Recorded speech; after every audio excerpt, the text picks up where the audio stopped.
Hi everyone, welcome. I am Tamara Abney, your Mrs. Pennsylvania International 2024, and thank you for going live with me.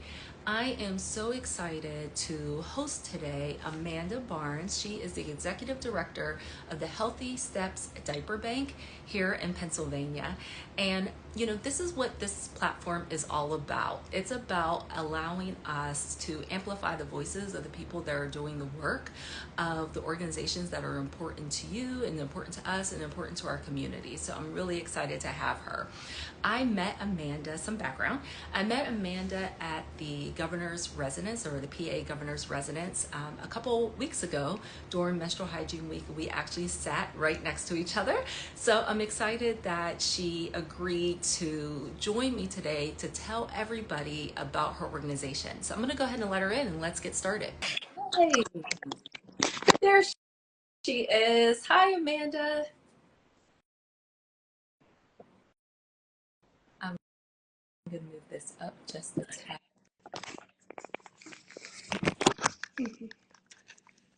There you are. How are you? I'm doing great. How are I'm you? doing well. I was telling you I had such a busy day, so I'm glad to have a little bit of a break to talk. Thank you. Yes, I'm so excited to have this opportunity. Sorry for my technical difficulties at first, but it's all good. It's all good.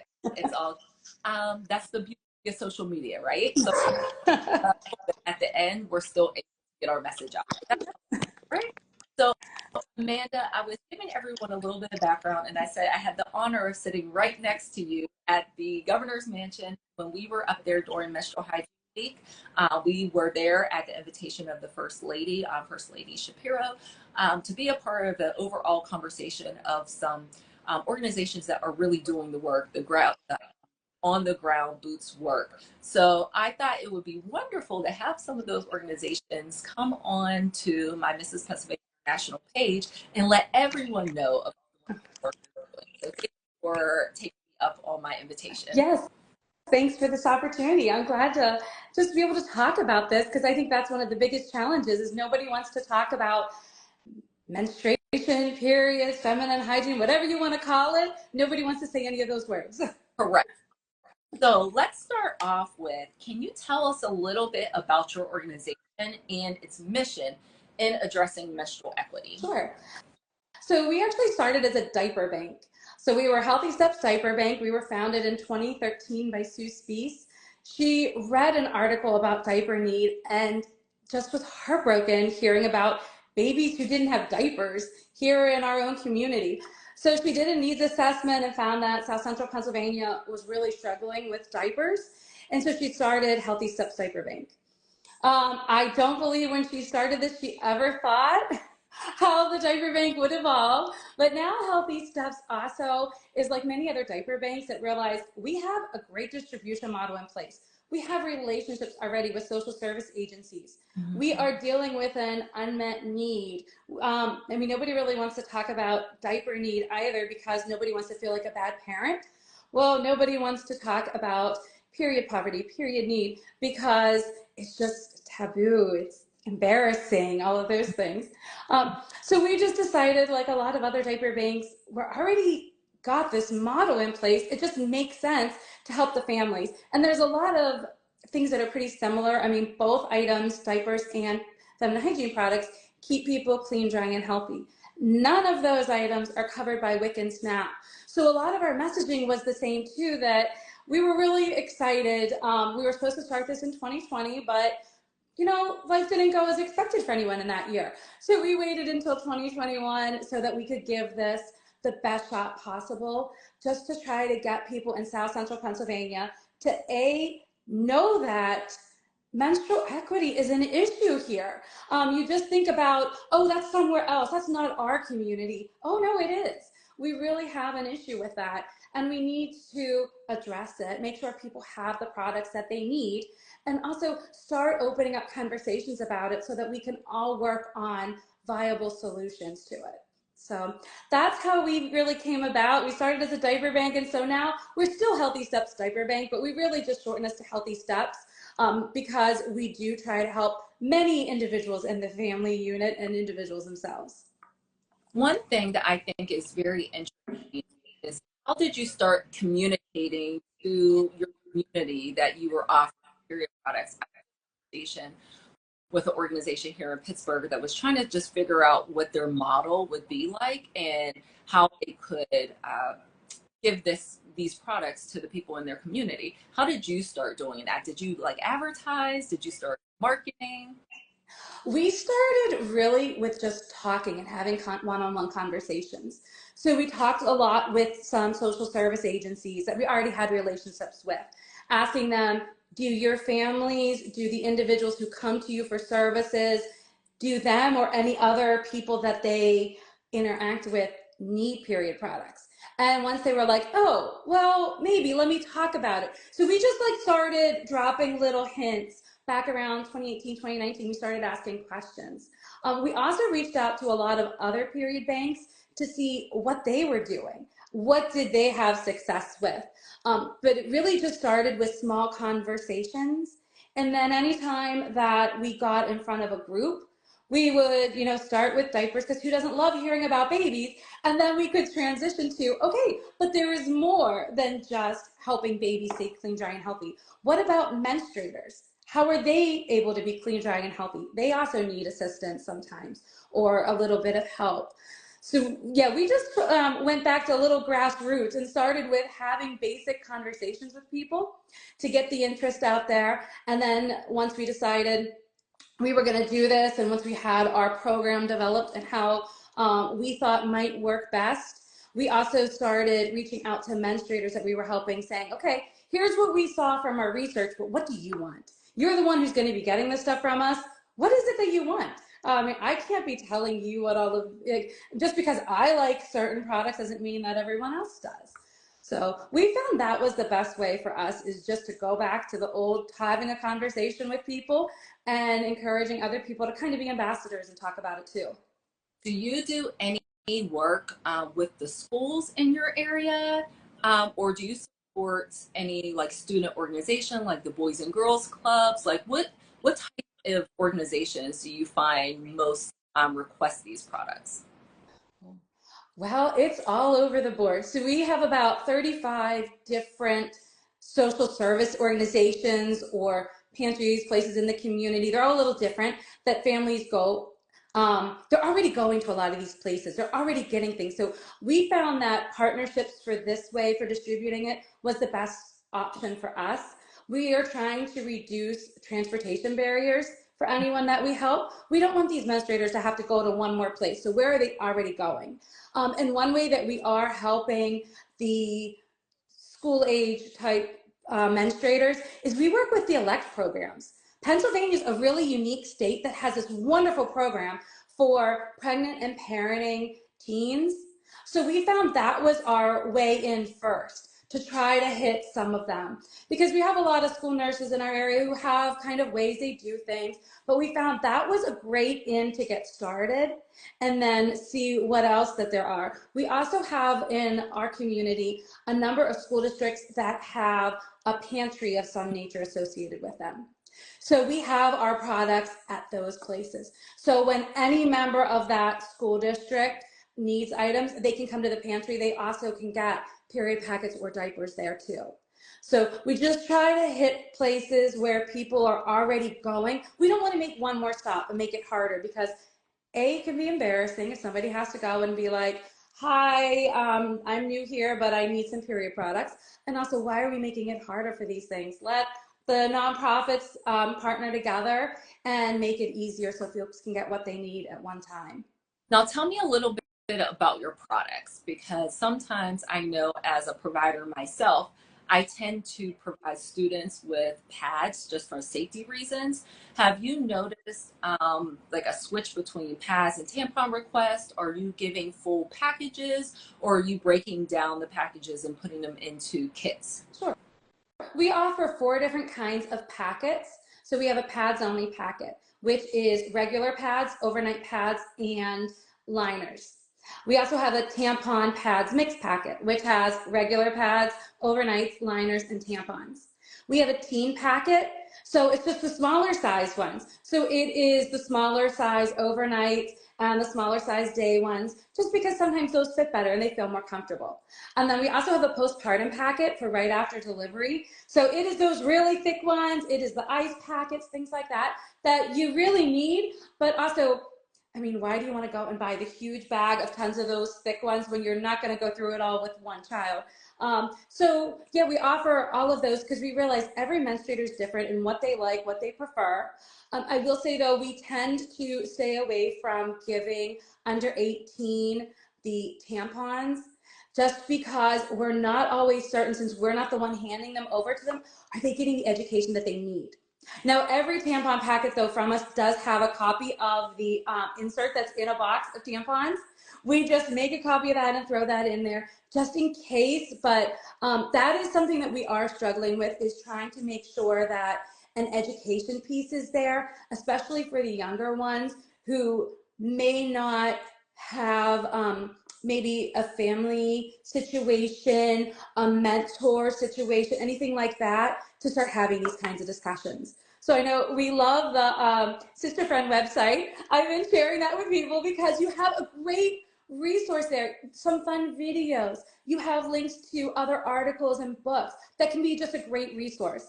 That's something that I love about in Pennsylvania, is it seems like the advocates are also willing to share and help. Like, hey, you already have a great resource. I'm happy just to refer people there instead of me going and creating another list that honestly is probably going to be pretty similar. So hey, here's a great one that's out there. But that is something I know that we're always looking to improve in the future, is making sure that education piece is there if a menstruator does not already have the opportunity to learn those stuff. Well, I am so excited. Thank you so much for sharing this website, because that's exactly what I created, to almost be like a hub. For providers, or really the general public, to be able to find information like education and resources. I started Sister Friend in 2015, so I've done the distribution thing, and I was just to the point that, like, I wanted to do something more. Like, what's the next level? What can I, like, maybe I can be a being of all of the people that are now doing this very important work and sharing all of our resources. So I'm so excited to add you to the Yes.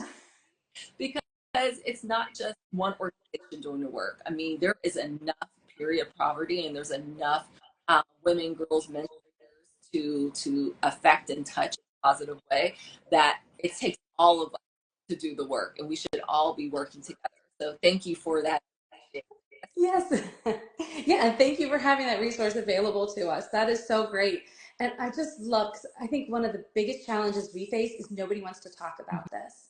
And so the more times that we can put something out there, and in a nice, unthreatening manner, and just starting to normalize the conversation, because that's how we're going to truly see change, is once people aren't afraid to talk about it. I mean, I was so excited when Governor Shapiro and Lady Shapiro were talking about periods. Like, we're having wonderful people in Pennsylvania talking about it in a formal setting like that. Having you also talking about it in front of audiences. This is great, because these were words that nobody ever wanted to say, but we can't expect change if we're not going to talk about it. 100%.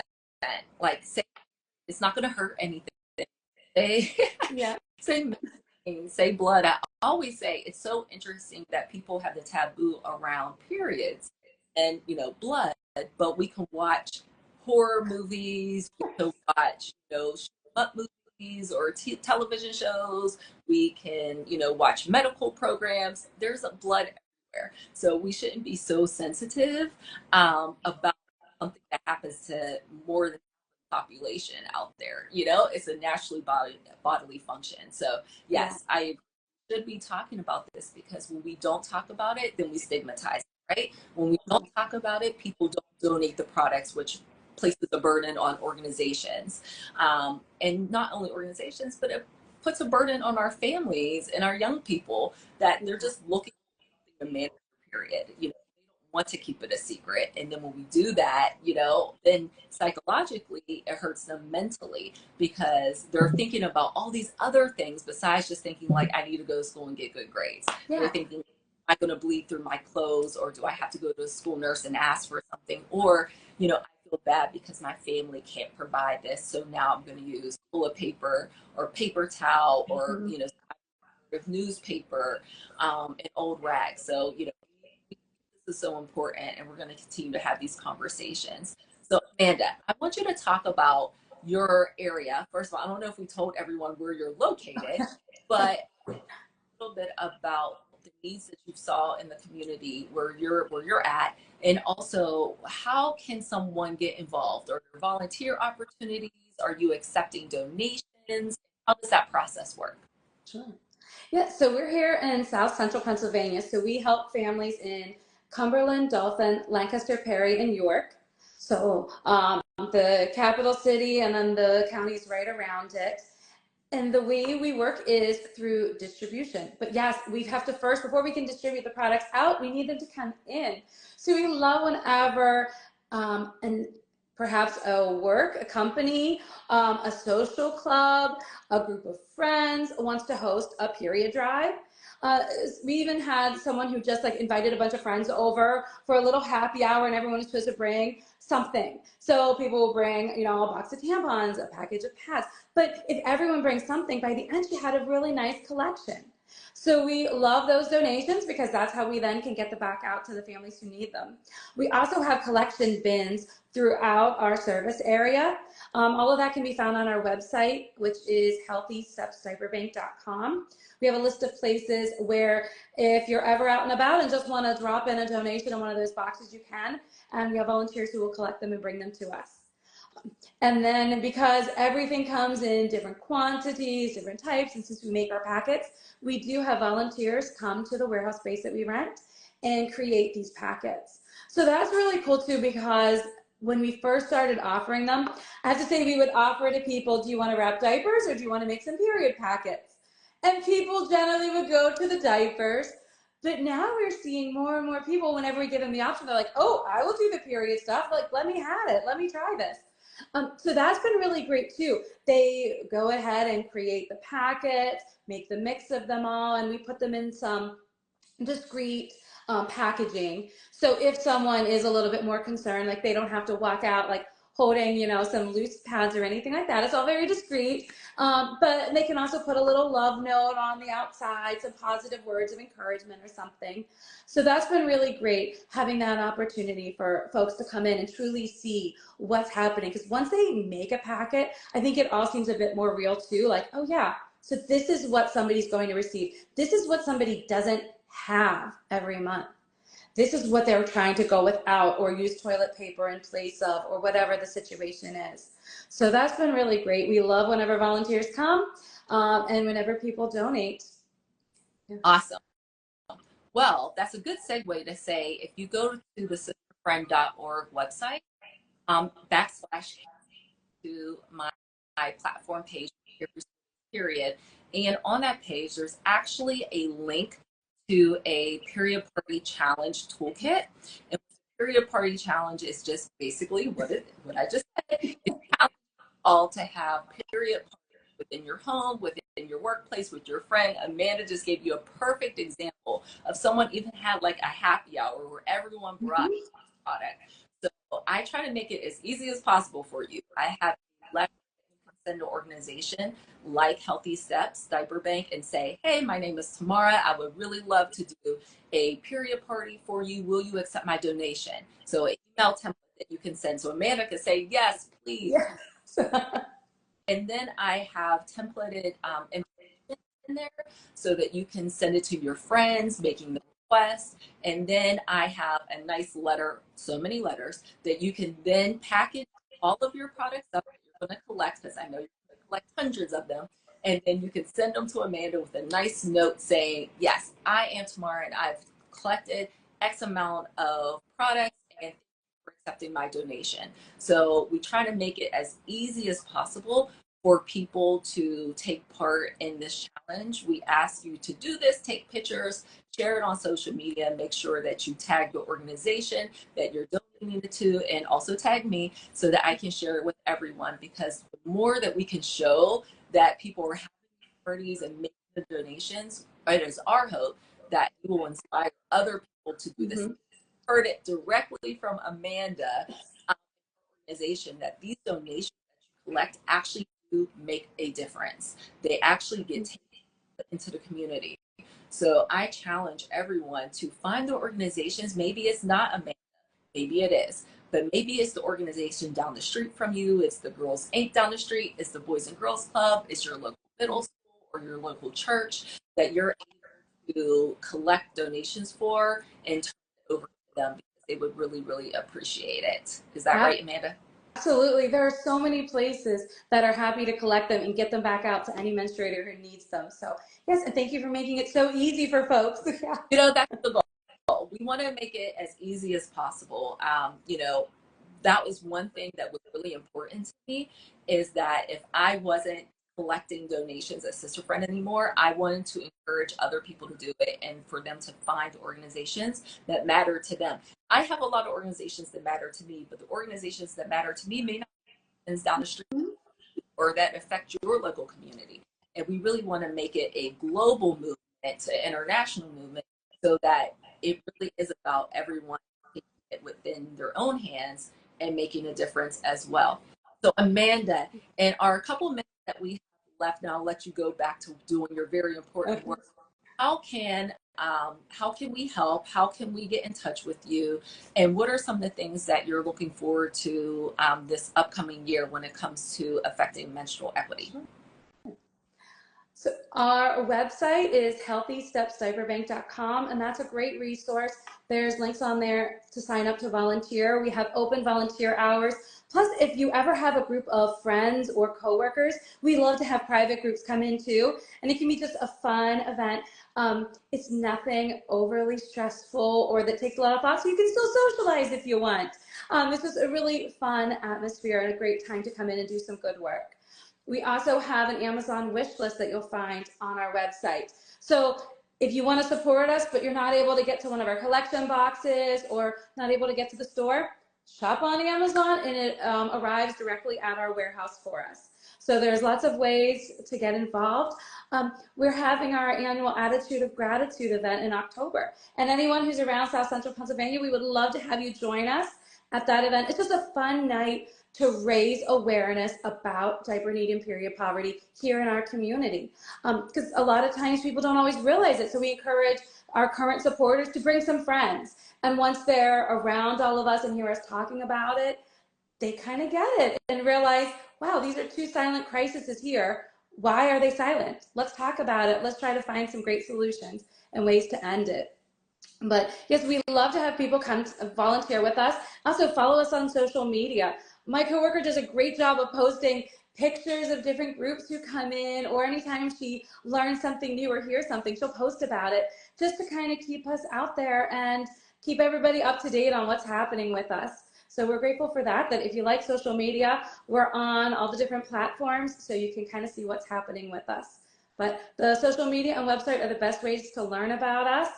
But feel free to email us and call us too if anybody has any questions. We just love to have people come and join us in any way, either through volunteering or making donations, product or monetary, whatever works best for everyone else. And I love the fact that you have an Amazon wish list because you aren't able to have like a little happy hour or party together. You can still take the challenge. Yeah. You can send that Amazon wish list to all your friends and have them tell them to buy. Absolutely. Yes, because I mean, who doesn't have their phone with them? And going on Amazon can be so easy. And I know I've got a bunch of things going on. I might say, oh, I want to go pick up, a packet of pads to donate, but I just forget when I'm at the store. Hey, do it from your phone too. We'll take it any way that works for the donors. No, that's perfect. I love that. Well, Amanda, thank you so much for taking the time in your day to talk to me and to allow my audience and everyone that's listening to learn a little bit more about your organization and how they can help and all the great work that you're doing. I'm sure I will see you soon. Hopefully, we'll have more roundtables in Harris as this initiative is moving forward. For all of you that don't know, there is a $3 million budget proposal for this year's budget for menstrual hygiene products to be put into schools. So we are a big proponent of that. We're very excited and we're just hoping that it gets included in this year's budget so that it could truly make a difference to the students across the Commonwealth. Yes, we want those kids to stay in school, to show up for school, not to be embarrassed. So this is a great way to get that started. Yes, yes. Thank you so much, Amanda. Follow Amanda, follow me. And if you have any questions or want to get in touch with us, please send us a message. Have a good day. Thank you so much. Bye.